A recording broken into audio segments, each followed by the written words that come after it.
tomorrow, Josephine, and night, Magnus. Thanks for the after-dinner mints. Super adaptable. Our turn next. God, no. Bye. Bye, it was lovely. I haven't had so much fun since I fell off my bicycle. Oh, you didn't have to be so offhand all through dinner. No, I didn't have to be. I just thought the occasion called for it. Where'd you find people like that? Boars or us? All right, I admit, Josephine and Magnus can be hard going. And, you know, it's odd because Josephine's a real laugh at work. Oh, well, next time let's have dinner at the office.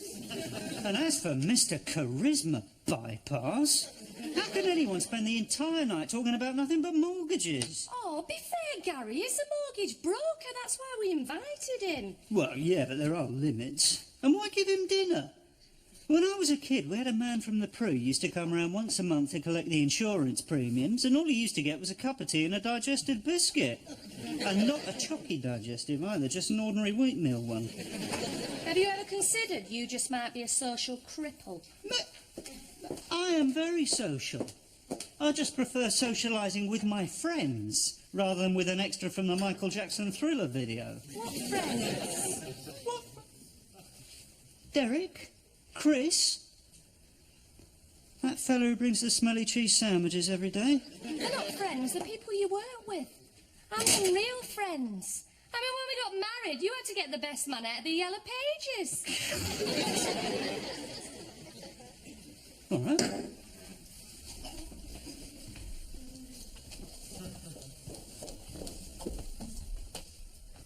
What are you looking for, Gary? What's the name of that plumber I really got on with when he came round to drain the central heating? Yeah, it was a tall bloke. We can have a drink together. Well, when we have a baby, we'll make him godfather. If we can afford the call-out charge. All right. I am a social cripple. Happy? But the question is, are you happy? Well, it was until Magnus came into our lives. All he did was tell us there's no way we can afford Maple Avenue. Well, we can't. Oh, look, it's not so bad. We're only a few £1,000s adrift. Only. Oh, we could sell the car. They don't let you live in Maple Avenue if you haven't got a car. If it hasn't got a catalytic converter, they get up a petition. What about Ron? No, if you'd ever shared a curry with him, you know he hasn't got a catalytic converter. You know, when we were discussing friends, it was painfully apparent that the one name you didn't want to volunteer was Ron's. The only real friend you've got. And I bet he's got a few thousand put by. There's no way I'm making it up with Ron. We didn't just have a tiff, you know. We had a serious parting of the ways on a matter of principle.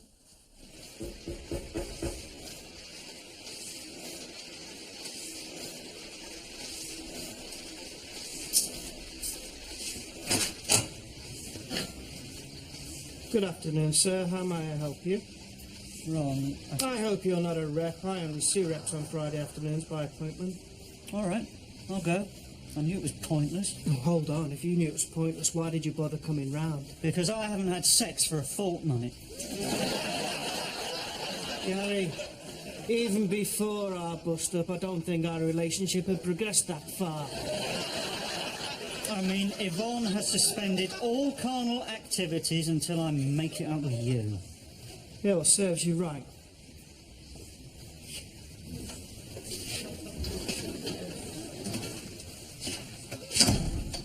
You really let me down, you great divot. I know, I'm sorry. Sorry, I could have been seriously wealthy now if you hadn't blown it.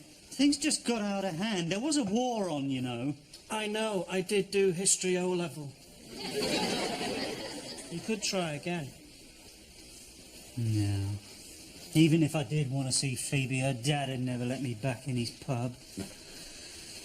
No, if she thinks I'm in Hollywood writing songs for movies, it wouldn't be fair on her to start it all up again. You don't have to see Phoebe. The plan would still work. All you have to do is go back to 1941, invest a modest amount, come back and cash in the enormous pile that will have accumulated in the interim. No, I'd have to go down Duckett's Passage, I'd have to go right past the Royal Oak. I don't think I can do it, Ron, I'm sorry. Yeah, well, I'm sorry too. Because I don't see how else you're going to get the money to buy your dream home. You're not going to lend it to me then? I'm doing you a favour, pal. You're never going to fit in Maple Avenue. I mean, Yvonne will be all right with her open university and her subscription to country living. But you... On the other hand, if you had $250,000 or so in the bank, that would buy an awful lot of social lubrication. Golf club membership, a little boat to tow behind, new four-wheel drive with nudge bars, nookie with Yvonne. You still got those old white £5 notes?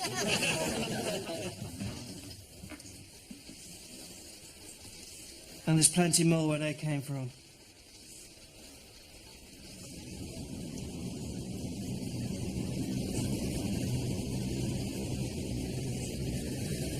Hello again. Again? We met? Well, no, not really.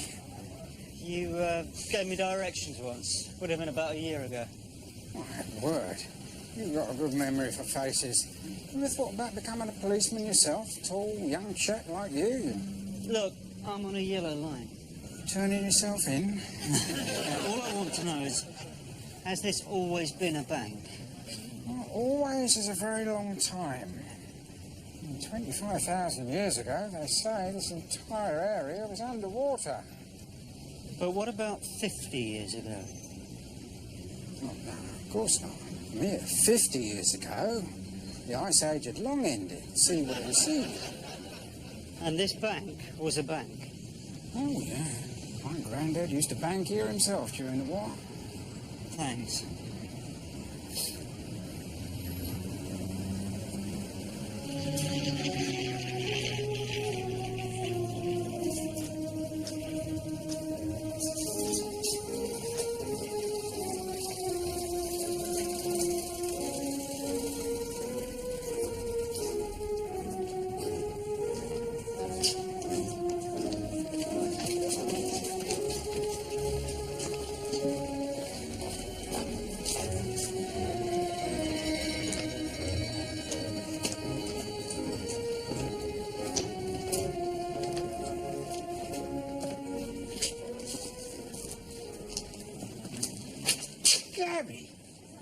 Gary Sparrow. Well, you're a sight for sore eyes and no mistake. Back from America, then? Oh, PC Deadmond, sorry, I didn't recognise you. I'm on sick leave.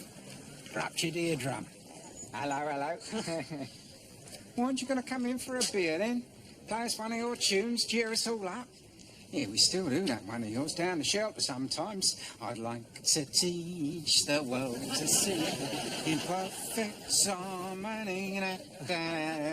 Well, I'd love to, but I'm on my way to the bank. And your path just happens to cross in front of the front door of the Royal Oak. You can't pull a wool over my eyes. I've been a copper for 20 years. Come on. I know there's someone in there you're dying to see. Well, I don't know, I mean... Well, me and Phoebe, well, you know. A lot's changed since you went to America, son. Come on, I'll buy you a drink.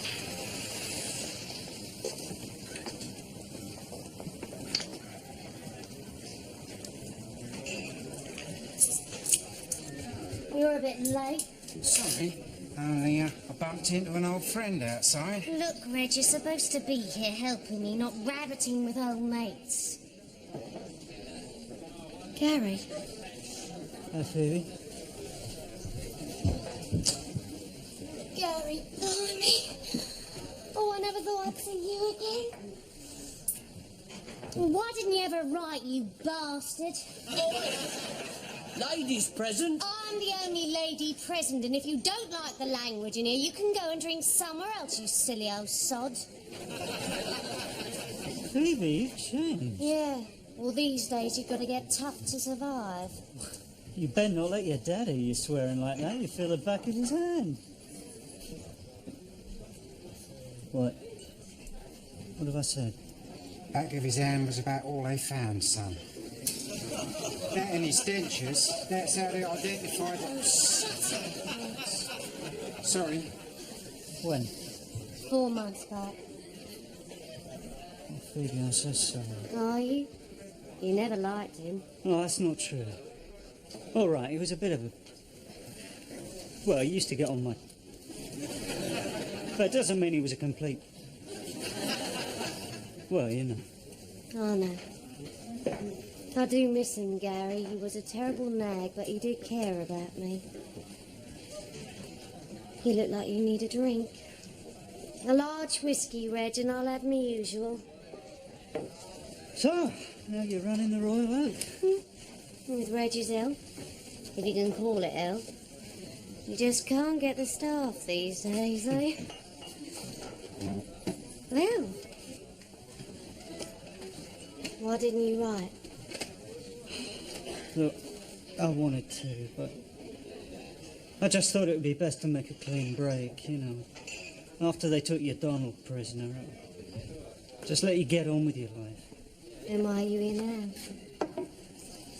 I suppose you just couldn't keep away, eh? Something like that. So, you came all the way from Hollywood to Stepney to look me up. Despite the fact that there it's sunshine and film stars and here it's raining landmines. Pull the other one, Gary.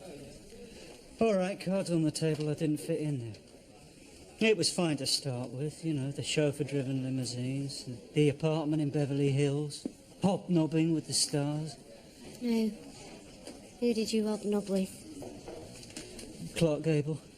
He wanted to be in the film, actually. And what about the lady film stars? Hobnob with any of them? Yeah, one or two. More hobbing than nobbing, of course. Which ones? Lana Turner, Betty Grable, Greta Garbo. And you expect me to believe none of them fell for you? With those eyes that look like they've seen things other people can't even imagine. Is that what you think? It's just a job, Phoebe.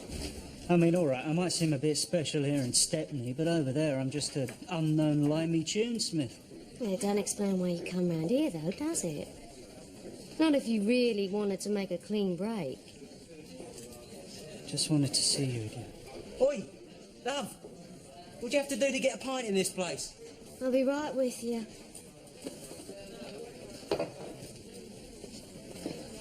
Mind if I, No, of course not.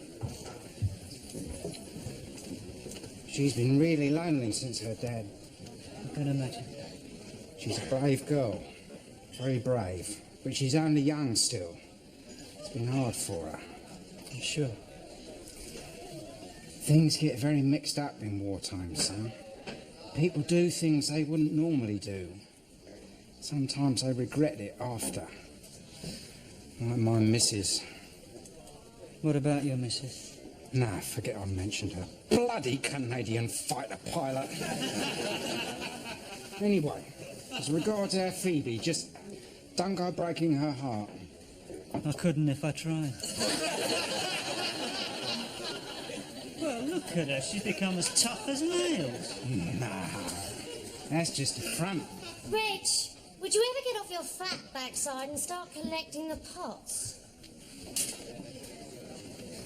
It's convincing, though, isn't it?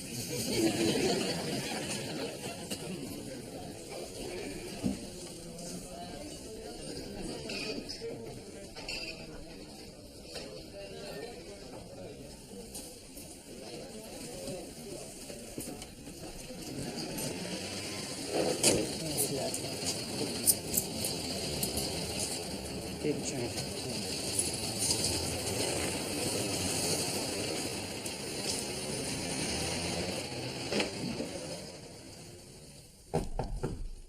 Come. Mr. Sparrow? Yes. Do come in. That'll be all, Wilson.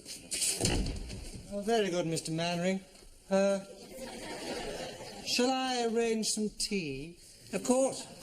Use your initiative, man.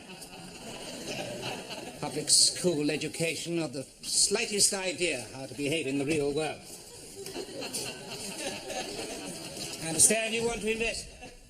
You're feeling quite well. Who do you think you are kidding, Mr. I beg your pardon. What is...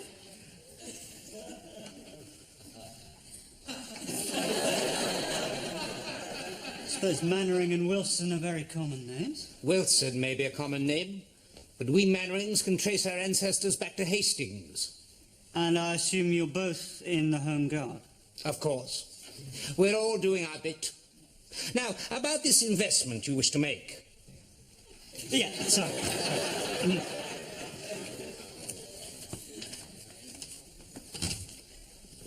That's rather a lot of sterling. May I? Something wrong? You can't be too careful. That swine Goebbels is flooding the country with counterfeit currency. Oh, excuse me. I hope you're not accusing me of coming in here with... With respect, Mr. Sparrow, you come in off the street with a sum of money equivalent to my salary for a year. All right. Look. Here's my ID card, my ration book, and my passport with all the relevant United States visas and stamps. I see. All seems satisfactory. What were you doing to earn this money exactly? I'm a songwriter. Really? And I've been working on a musical in Hollywood. Instead of enlisting to fight the enemies of the king? Hardly the act of a patriot, if you don't mind my saying so. And why the Stepney branch of the provincial bank? Mr. Mannering, I'm here because you were recommended for your courtesy and efficiency by my very good friend, Constable Deadmond of Stepney Green Police Station. He'll vouch for me. I'm sure he will. The man's a gullible dolt.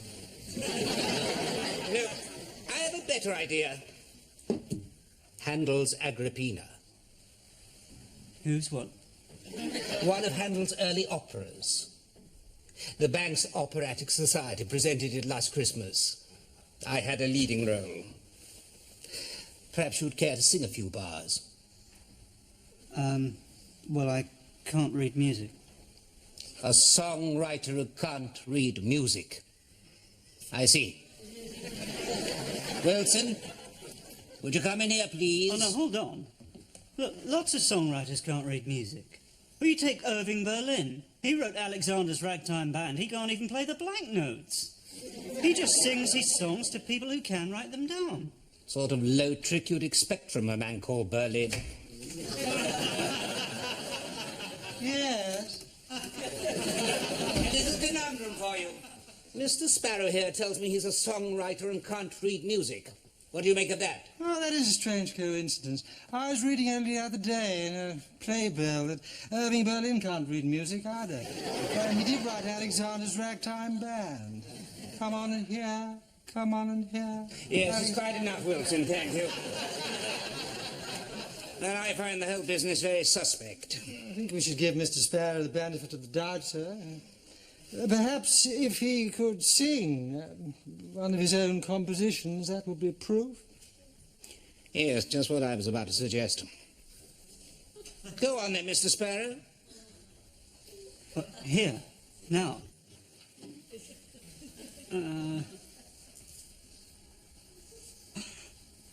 I'm getting married in the morning. Ding dong, the bells are gonna chime. Pull out the stopper, let's have a whopper, but get me to the church on time. Oh, I say, that's awfully good. Oh, thank you, Wilson. Yes, quite amusing. In the low doggerel fashion. I'm sorry about the unconventional preliminaries, but you can't be too careful. There's a war on. Now, about these shares.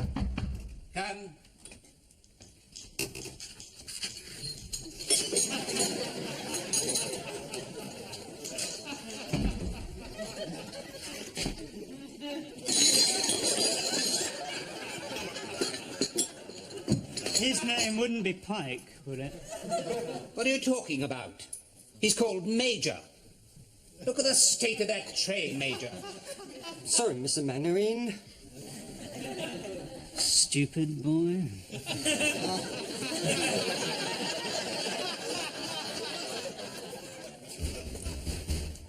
Oh, push off with shut.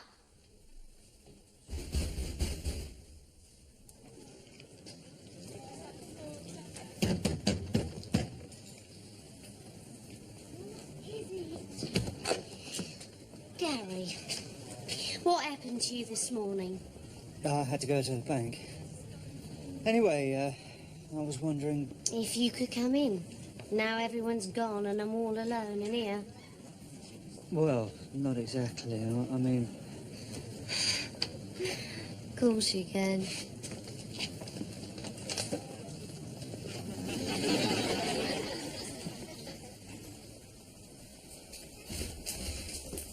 So, join the WVS? Yeah.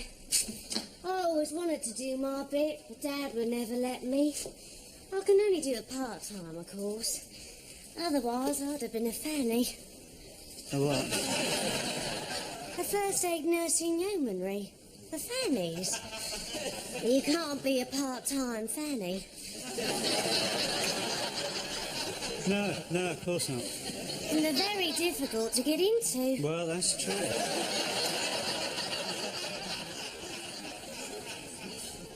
So what was you wondering? Oh, nothing. I just wanted to give you something. Oh, yeah.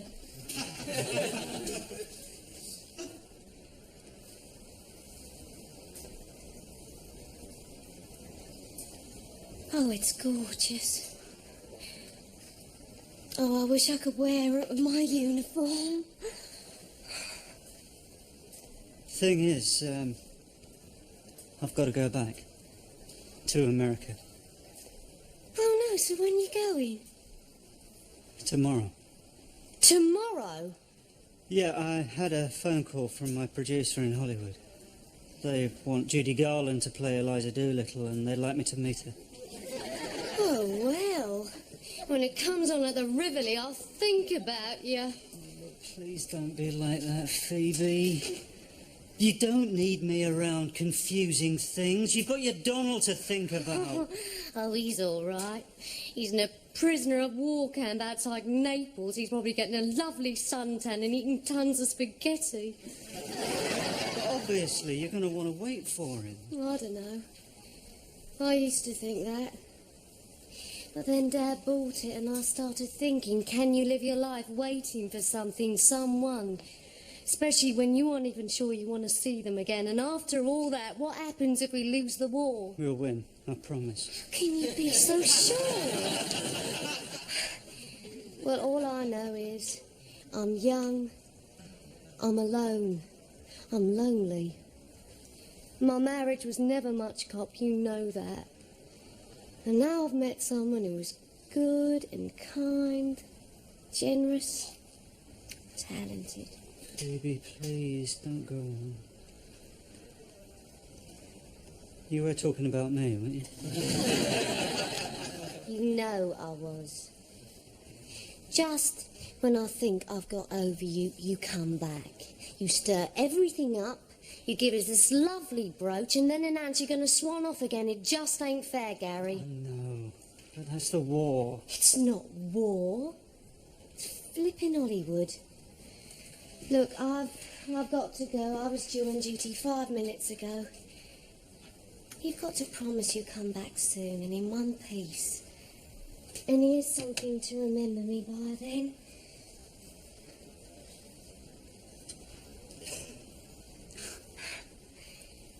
And you can have this on account.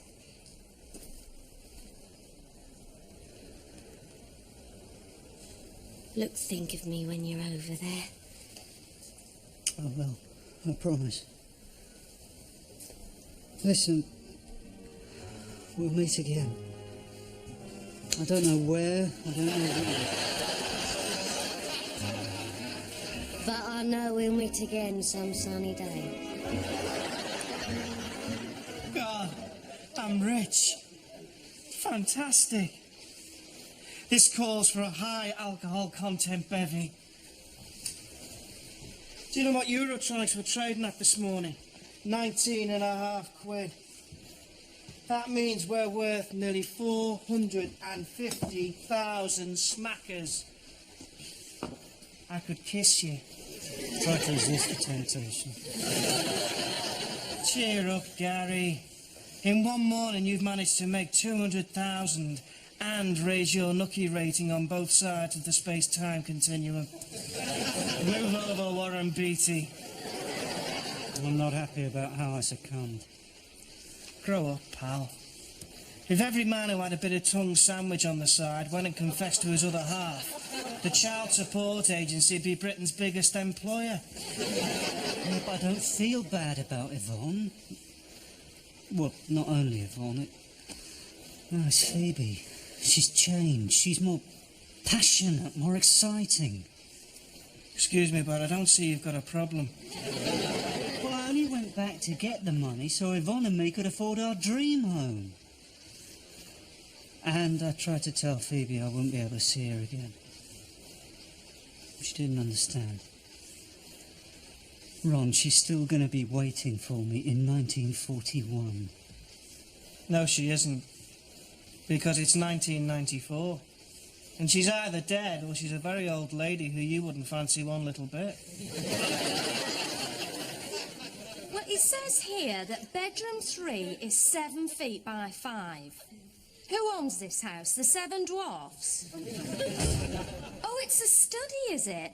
For studying what? Claustrophobia? Gary, where have you been? What do you mean? Well, it's a simple question.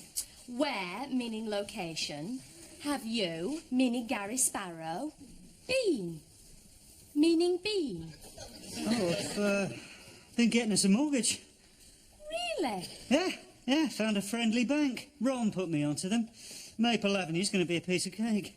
Oh, that's brilliant. And you've made it up with Ron? Yeah. Oh, Gary, I'm so pleased. So, when do we get to meet this fantastically accommodating bank manager? Well, I'm afraid you won't be able to come. Why not? Well, you've heard of the listening bank. Yes. And the bank that likes to say yes. Yes. Well, this bank likes the women to be veiled from head to toe and walk 4 paces behind the menfolk. Oh, an Arab bank? Yeah, an Arab bank with lots of money to lend. Gary, I don't want a mortgage off a bunch of chauvinists. 5% fixed interest rate. That's fantastic. How does Ron know them? Oh, he, prints all their fatwas. This receipt's in remarkable condition for 1941. Virtually mint. What of it? Grandad kept it in an old Oxo tin. Remember? That's right. Airtight. Ah, I see.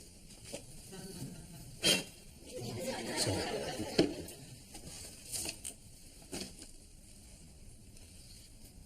Well, open it then. Wrong. Just making sure nobody's tampered with it.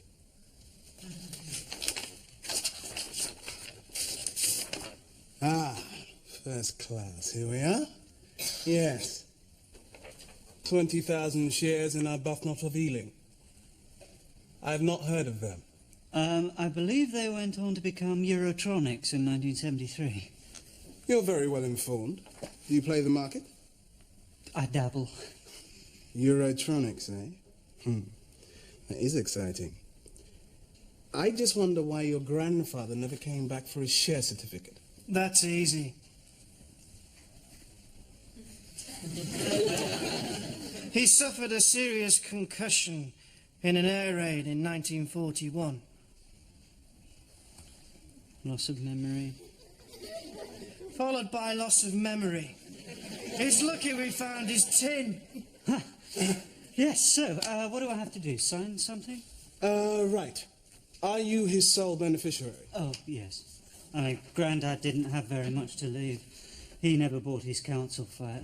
Said that was all a Thatcherite con trick on the working class. Yeah.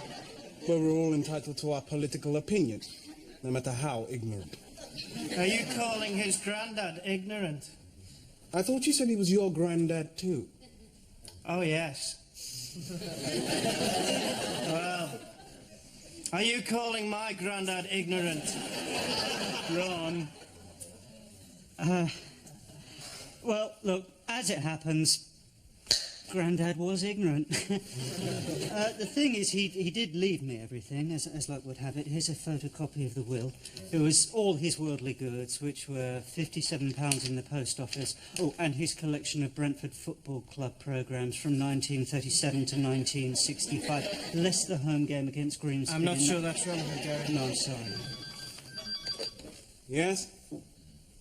I'll be right out. Excuse me a moment.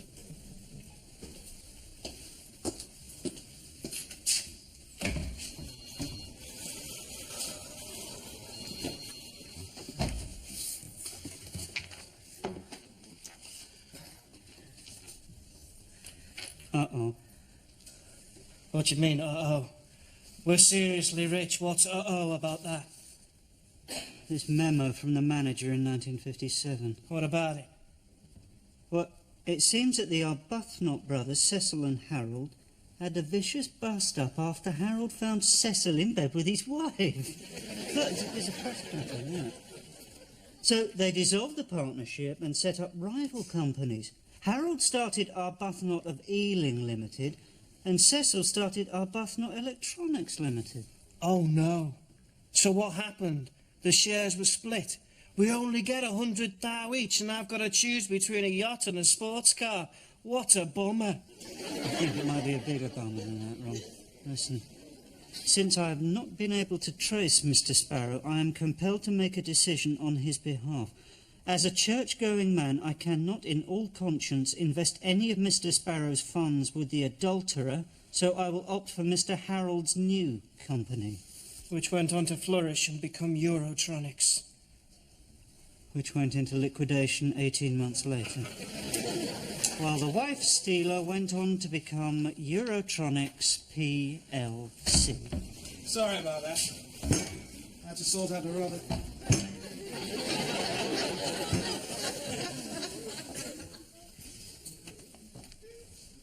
Ah, I see. How disappointing. But I hope you'll accept that Mr. Major acted out of the highest of motives. Major? They made that uncoordinated, shambling idiot the manager. The boy couldn't even manage a tea tray. You're all right. What? I was... Yes. I'm not. I really wish there was some way I could ease your disappointment. There is. Give us the key to the safe, close your eyes and count to 1,000. I don't think head office would like that. I suppose you do mortgages, do you?